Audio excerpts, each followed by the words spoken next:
John Carter was 30 years old and had a routine so well defined it could be timed. Every day he woke up at 5 in the morning, prepared his grandmother's coffee, dressed for work, and left the house at 6 on the dot. He lived in a small apartment in Harlem, New York, with his grandmother, Evelyn Carter, an 80-year-old woman who had raised John since the tragic death of his parents. John was a calm man, with a balanced temperament and very disciplined. The loss of his parents, victims of a robbery when he was only 5 years old, shaped his worldview. He learned early on the value of security and stability. His grandmother, Evelyn, had always been a central figure in his life, offering him the love and support he so desperately needed.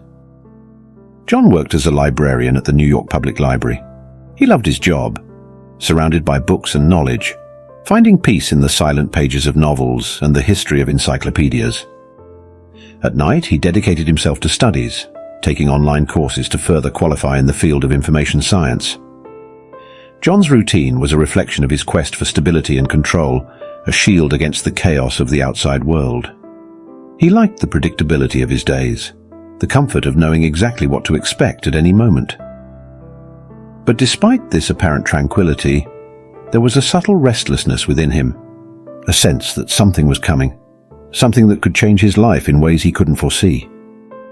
Evelyn Carter was a strong woman, with eyes that seemed to see beyond the present. Her grey hair and wrinkled face were marks of a life of struggles and resilience. She had always been the rock in John's life, his safe harbour. Every morning, Evelyn prepared coffee for the two of them, and during those silent mornings they shared a deep and unshakable bond. "Are you okay, my dear?" Evelyn asked, her voice soft and full of affection as John drank his coffee. "I'm fine, Grandma, and you, did you sleep well?" John replied, smiling at her. "Yes, I slept well. I dreamed of your father. He was so proud of you," said Evelyn, with a nostalgic sparkle in her eyes. John always felt touched when his grandmother talked about his parents. It was a constant reminder of his roots and the reason why he worked so hard. He wanted to make his parents and his grandmother proud, to live a life that honored their sacrifice. The library was a sanctuary for John. The silent corridors, the smell of old books, and the feeling of being surrounded by centuries of knowledge were deeply comforting. He dedicated himself to work with an almost religious fervor, helping patrons, organizing collections, and losing himself in readings during breaks. One of the regular patrons at the library was Mr. Thompson, a friendly elderly man who loved to discuss philosophy. "Good morning, John. What's interesting today?" he asked with his usual enthusiasm. "Good morning, Mr. Thompson. We just received a new edition of Plato's The Republic." "I think you'll like it," John replied, handing him the book. "Ah, excellent. Thank you, young man," said Mr. Thompson with a smile. John appreciated these interactions, small windows into different worlds and lives, which brought a wealth of perspectives to his own life. At night, after a day of work and study, John liked to sit on the small balcony of his apartment, looking at the city lights. New York was a place of endless possibilities, and even with his stable routine, he felt the city always had something new to offer. One night, while contemplating the view, Evelyn joined him. "You are a good man, John. Your parents would be very proud," she said, placing a gentle hand on his shoulder. "I hope so, Grandma. Everything I do is for you all," John replied, feeling the weight of his words. John Carter's life was a mix of discipline, love, and a constant desire to make a difference. His journey was just beginning, and although he didn't know what the future held, he was determined to face any challenge with the same calm and resilience he had always shown. The day began like any other for John Carter. He woke up early, prepared his grandmother's coffee, and left the house promptly at 6 in the morning. The work at the library was quiet, with few interruptions, allowing him to advance on a cataloguing project he had been trying to finish for weeks. But that night, something different was destined to happen. After work, John decided to stop at the gas station to fill up his car. The station was relatively empty, with only 1 or 2 cars at the pumps. He parked, got out of the car, and started filling the tank. While waiting, a group of men entered the gas station. They were talking loudly and laughing aggressively. John, trying to stay out of any possible confrontation, continued his work in silence. But the tranquility wouldn't last long. "Hey, you there!" one of the men shouted, walking toward John. "What are you doing here, huh?" John briefly looked up, trying to remain calm. "I'm just filling up my car." "Oh yeah? And who gave you permission? The man used a series of racist insults that made John's blood freeze. Before John could respond, the other men approached, forming a semicircle around him. They started insulting him, throwing venomous and humiliating words. One of them stepped forward, pushing John on the shoulder. "Show some respect," said the aggressor with a cruel smile. John tried to keep his composure. "I don't want any trouble. I just want to fill up my car and go home." "Oh yeah? But we want trouble," said the group leader, nodding threateningly. He raised his fist, ready to strike John. Suddenly, an unexpected sound cut through the tension. A deep and threatening growl echoed through the gas station. Everyone turned to see a large black dog, with bright eyes and an imposing posture, standing a few meters away. The dog advanced slowly, its white teeth gleaming under the station's lights. The men hesitated, exchanging nervous glances. The dog continued to growl, its paws moving silently on the asphalt. Suddenly it charged at the group, barking fiercely. "Damn, a mad dog!" one of the men shouted, retreating hurriedly. The group leader tried to maintain his composure, but the sight of the rapidly approaching dog was enough to make him run. Within seconds, the men were scattering, running in different directions, shouting in panic. John, still shaken by the aggression, watched in disbelief as the black dog chased the attackers until they disappeared from sight. The dog then slowly returned, its posture relaxing. It stopped near John, looking at him with curious and friendly eyes. "Hey boy," said John, kneeling to pet the dog. "You saved my skin today, thank you." The dog wagged its tail, seeming happy with the attention.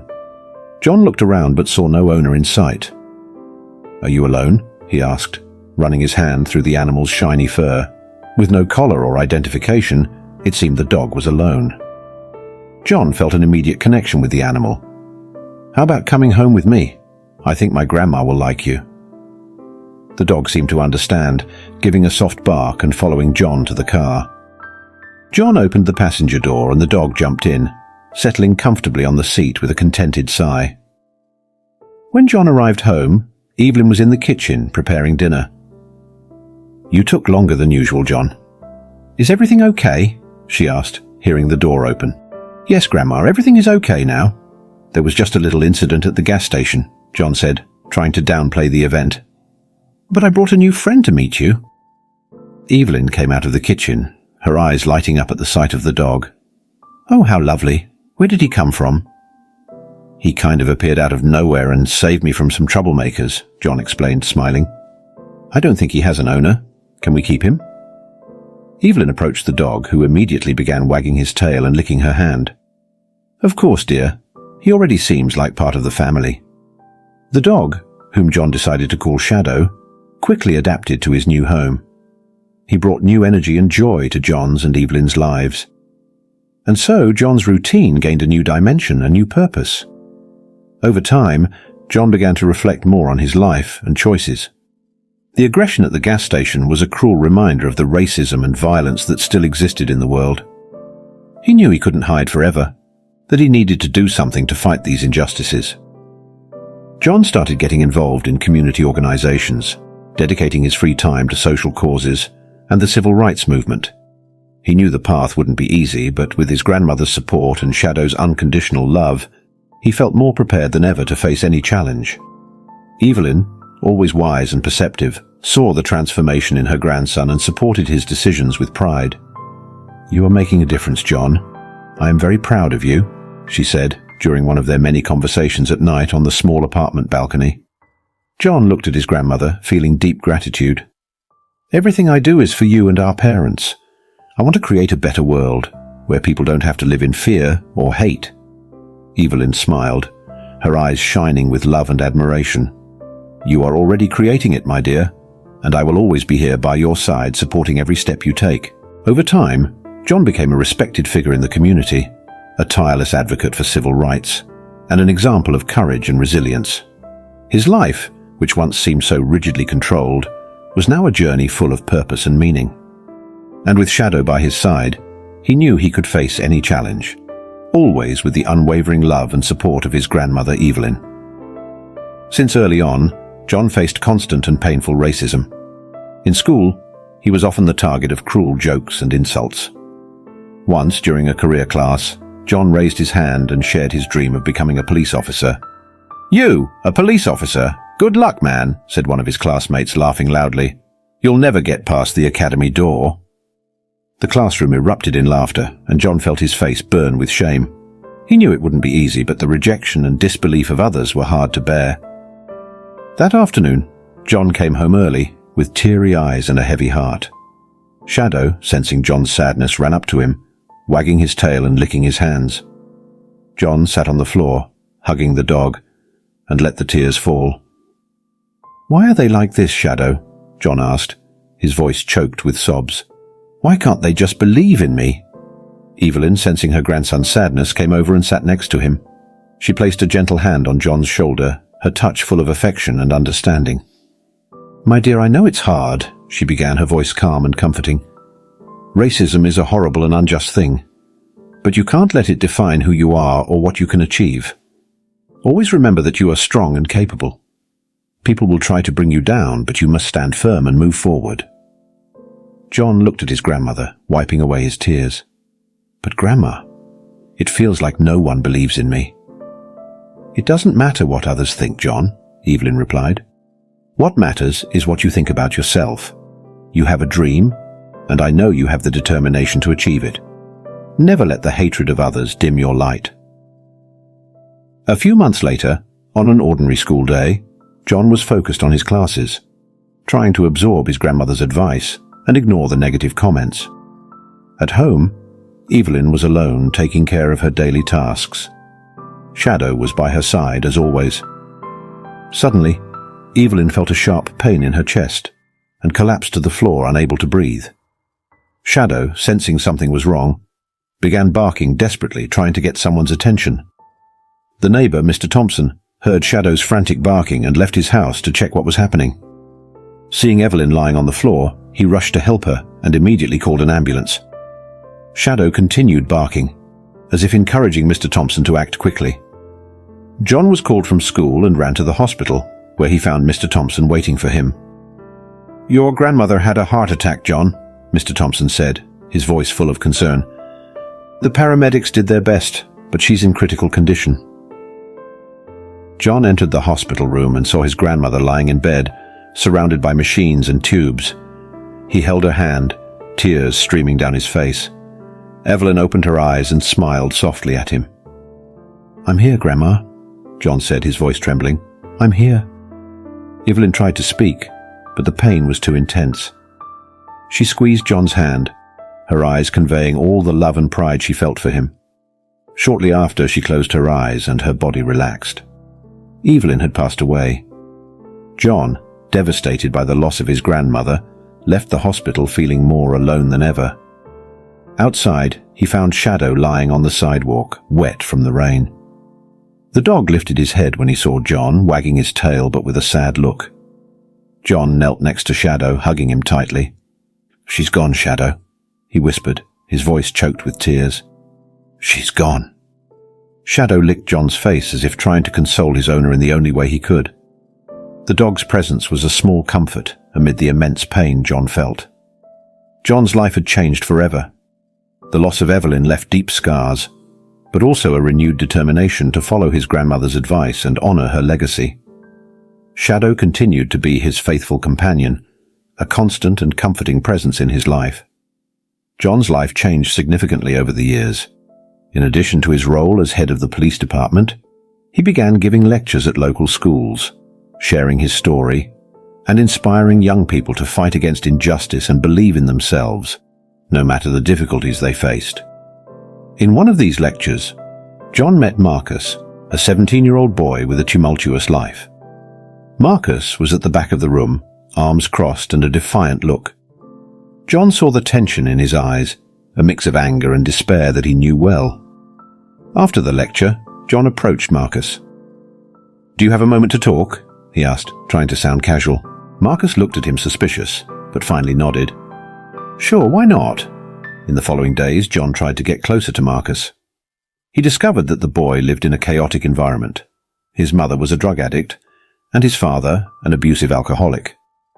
Marcus spent most of his time on the streets, involved with gangs and drugs.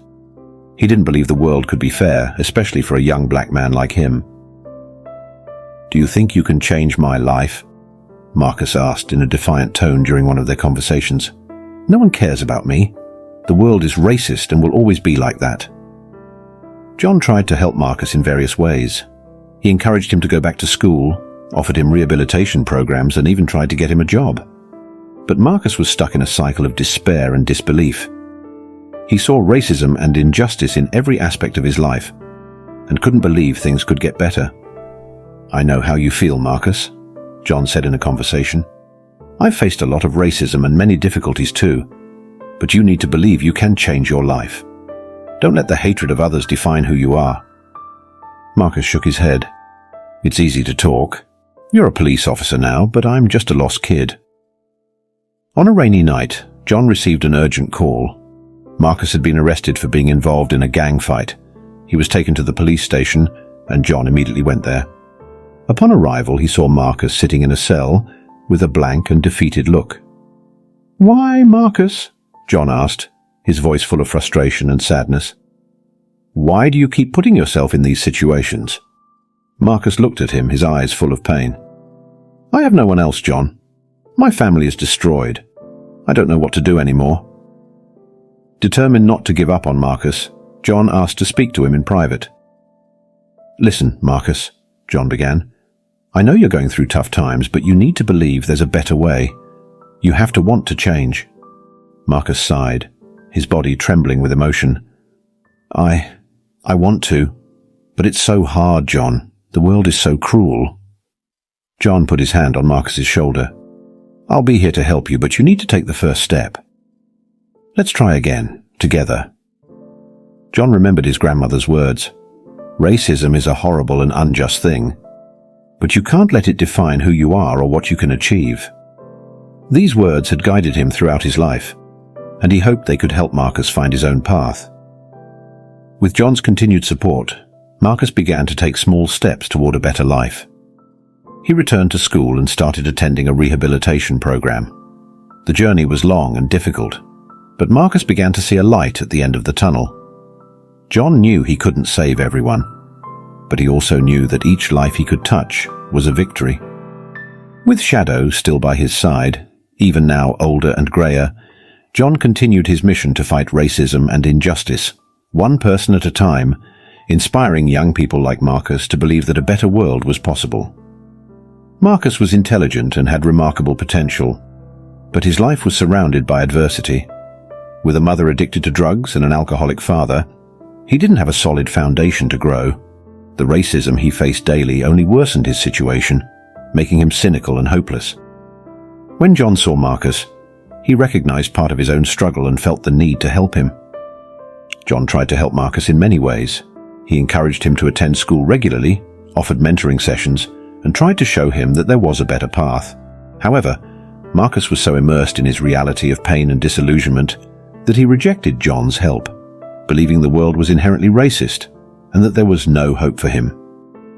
"You don't understand, John," Marcus would say, his voice loaded with frustration. "All this is useless. No matter what I do, I'll always be treated like trash because of my color." John tried to respond calmly and compassionately. "I know it's hard, Marcus. I've been through it too. But you have incredible potential. Don't let the hatred of others define who you are." Unfortunately, John's words weren't enough to prevent another relapse for Marcus. The boy got involved in a violent fight and went back to using drugs, falling even deeper into the abyss that surrounded him. When John heard about the incident, he decided he needed to take more drastic action. Determined to save Marcus, John decided to take the boy into his home. He knew that to pull Marcus out of the destructive path, he needed to provide him with a stable and safe environment where he could grow and develop away from negative influences. John went to Marcus's house, which was in ruins, and spoke to him seriously. "Marcus, you need a real chance. I want you to come live with me. We'll work together to change your life." Marcus looked at John, initially skeptical. "Why do you care so much? I'm just a problem." "You're not a problem," John replied, his voice firm. "You're a young man with incredible potential. I know you can do great things, but you need a fair chance. Let me help you." Reluctantly, Marcus accepted John's offer and moved into his home. Shadow, now an elderly dog, still welcomed all new visitors with a wagging tail. The calm and comforting presence of Shadow seemed to help ease Marcus's transition into his new home. John set clear rules and a schedule for Marcus, including studies, physical activities, and therapy sessions. He also began taking him to his speeches, exposing him to success and resilience stories of other young black men. In the first few days, Marcus resisted. He was used to disorder and hopelessness. But gradually, he began to realize the sincerity in John's efforts. He saw that there was a genuine desire to help him overcome his circumstances. One night, while John was reviewing reports in his office, Marcus came in and sat down, looking at Shadow, who was lying at John's feet. "Do you really believe I can change?" Marcus asked, his voice low and hesitant. John looked at him, feeling a wave of hope. "Yes, Marcus, I believe in you. But more importantly, you need to start believing in yourself. Let's do this together." Over time, Marcus began responding positively to the new environment. He returned to his studies, began excelling in classes, and even developed an interest in sports. The constant presence of John and the friendship of Shadow created a foundation of stability he had never had before. John knew the journey would still be long and full of challenges, but he was determined to give Marcus all the chances he could. He saw in the young man a reflection of himself and was determined not to let him fall into the same traps he had faced. One night, as John watched Marcus study at the kitchen table, he felt a deep sense of fulfillment. He remembered his grandmother's words and Shadow's unconditional love. He knew he was honoring their legacy, providing Marcus with the same hope and support he'd received. A year had passed since Marcus moved into John's home. The transformation in the young man was remarkable. With John's constant guidance and support, Marcus managed to leave behind his past of drugs and violence. He was now a dedicated student, actively participating in classes, and even found a talent for basketball. The routine in John and Marcus's house was disciplined but also full of moments of joy and growth. Every morning, John and Marcus went for a run with Shadow, who despite his advanced age, still got excited about participating in activities. "Come on, Shadow, we still have a few kilometers to go," Marcus would say, laughing as the dog tried to keep up. After the run, Marcus prepared for school. He excelled in classes, especially in math and science, and had become a leader among his peers. His performance in basketball had also improved significantly, thanks to John's support and rigorous training. One night, while John was reviewing documents in his office, Marcus came in carrying an honor certificate he had received at school. He sat down in front of John and smiled shyly. "Look what I got today," Marcus said, showing the certificate. John took the certificate and smiled, feeling immense pride. "I'm very proud of you, Marcus. You've worked hard and are reaping the rewards." Marcus looked at John with gratitude in his eyes. "I couldn't have done it without you, John. You believed in me when no one else did." John placed a hand on Marcus's shoulder. "I always knew you had great potential. You just needed someone to guide you, and I'll always be here to support you." John's house was now a home full of hope and fulfillment. Marcus had found a positive path, and John felt accomplished by making a difference in the young man's life.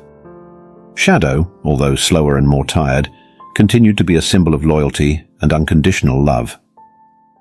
As Marcus prepared for bed, he petted Shadow and whispered, "Thank you for always being by my side, old friend." John, watching the scene, felt his mission was being fulfilled. He knew Marcus's journey would still have challenges, but he was confident the young man was prepared to face them. And so, life went on, with John, Marcus, and Shadow ready to build a bright future together. Months after celebrating Marcus's first year of transformation, John's life took an unexpected turn. He began feeling persistent pain and extreme fatigue, initially attributing it to work stress and age. However, after several medical exams, John received devastating news. He had advanced stage cancer. John kept the diagnosis a secret for some time, determined to continue his mission and work. He didn't want his illness to become a burden for Marcus or others who depended on him, but as months passed, his condition worsened, and he was forced to reduce his activities. There came a time when John was admitted to the hospital, knowing he had little time left. Marcus visited him every day, staying by his mentor's side, confused and worried about John's rapid deterioration. One quiet night, as Marcus held John's hand, he finally asked a question that had been tormenting him for a long time. "John, why did you always care so much about me? I never understood that. Why did you do so much for me?" John, with a weak but sincere voice, looked into Marcus's eyes. "Marcus, from the first time I saw you, I recognized the same lost boy I once was. I saw that look in your eyes, a silent cry for help, and I knew I had to do something." Marcus squeezed John's hand, tears streaming down his face. "But why didn't you tell me about your illness sooner? Why did you keep it to yourself?" John took a deep breath, trying to gather the strength to continue. "I discovered this disease a while ago, but I didn't want anyone to know. I wanted to continue helping while I could, to leave a legacy. I can't have children, Marcus, but I wanted to leave something meaningful. And when I met you, I knew my mission was to help you find your way." John paused, his eyes full of a mixture of sadness and serenity. "The only thing I ask of you, Marcus, is to take care of Shadow. He has been my faithful companion all these years, and now he needs you to care for him in his old age. He loves you as much as he loved me." Marcus nodded, tears falling freely. "I promise, John. I'll take good care of Shadow and honor everything you've done for me. I'll make you proud." John smiled slightly, closing his eyes. "I know you will, Marcus. You have a great heart. Keep fighting and helping others as I tried to do with you. That is my legacy." That night, John Carter passed away peacefully, surrounded by the love of Marcus and the silent loyalty of Shadow, who patiently waited outside the hospital, lying in the rain as he had done years before. Marcus felt deep pain, but also a renewed determination. He knew that even with John's loss, his mission would continue. He would carry on John's legacy, care for Shadow, and fight against injustices, just as John had taught him. With John's death, Marcus found a new strength within himself. He finished school, enrolled in college, and continued fighting for the values John had taught him. Shadow, now even older, remained by his side, as a symbol of loyalty and love that John had always shown. Marcus's life had changed forever, and he was determined to honor John Carter's memory, not just by taking care of Shadow, but also by helping other young people find their way, just as John had done with him. Months after John's death, Marcus was organizing things in the apartment when he found a letter addressed to him. The envelope had John's familiar handwriting, and Marcus felt a wave of emotion as he held it. He decided to get a coffee, went to the balcony and sat down. Shadow, now very old, lay next to him, as he always did. With trembling hands, Marcus opened the letter and began to read. "Dear Marcus, if you're reading this letter, it means I'm already gone. I discovered this disease a few years ago and tried to hide it, as there was no cure. I didn't want it to be a burden for you or anyone else. You must wonder why I chose you. The truth is, when I first saw you, I saw the same lost boy I once was. I recognized that look in your eyes, a silent cry for help, and I knew I had to do something. I can't have children, Marcus. And my grandmother, who wasn't actually my biological grandmother, adopted me and gave me a chance to change my life. Just like me, thousands of black boys don't have the same opportunity. I wanted to leave a legacy, something meaningful. And you, Marcus, are that legacy. Continue to fight against racism. Use your intelligence, your heart, and your strength to make a difference. Believe in yourself and never lose hope, even when the world seems dark. Now, one last thing. Take care of old Shadow for me. He has been my guide, my faithful friend, and now he needs you to care for him in his old age. He loves you as much as he loved me. Sincerely, John." Marcus felt tears streaming down his face as he read John's words. He looked at Shadow, who lifted his head and looked back with wise and gentle eyes. With a smile mixed with sadness and gratitude, Marcus whispered, "I promise, John. I'll take good care of Shadow and continue your legacy." He felt a deep connection with John and everything he represented. The letter was not just a farewell, but a passage of responsibility, a continuation of the fight against injustice and inequality. Marcus petted Shadow's head, feeling the soft and grey fur under his fingers. "Let's go, old friend. We still have a lot of work to do." Sitting on the balcony with the sun setting on the horizon, Marcus felt an inner peace. He knew that with John in his heart and Shadow by his side, he was ready to face the future and honour John's legacy. He would continue to fight against racism, helping other young people find their way, ensuring John's sacrifice was not in vain. Marcus's life moved forward, with renewed purpose and unwavering determination. He was ready to make a difference, one step at a time, always remembering John's words and example. 6 months passed since Marcus found John's letter. Life went on, full of challenges and achievements. Marcus continued John's legacy, becoming a respected figure in the community and a mentor to many young people. On a quiet morning, Marcus found Shadow lying on the balcony in his usual spot, looking at the horizon. The old dog seemed at peace, his body relaxed as if he were just sleeping. Marcus approached, kneeling beside his faithful companion. "Shadow," he whispered, gently petting the dog's head. "You've been my guide, my friend. Thank you for everything." As the sun rose, bathing the balcony in a soft golden light, Marcus felt a mix of sadness and gratitude. Shadow had passed away peacefully, surrounded by his owner's love and affection. With tears in his eyes, Marcus whispered, "Rest in peace, old friend. You will always be with me." Shadow's presence would always be felt, just like John's. Marcus knew they had both left a legacy of love and loyalty that he would carry forever in his heart. And so, under the rising sun, Marcus stood up, determined to continue honoring the memories of those he loved, knowing he was never truly alone.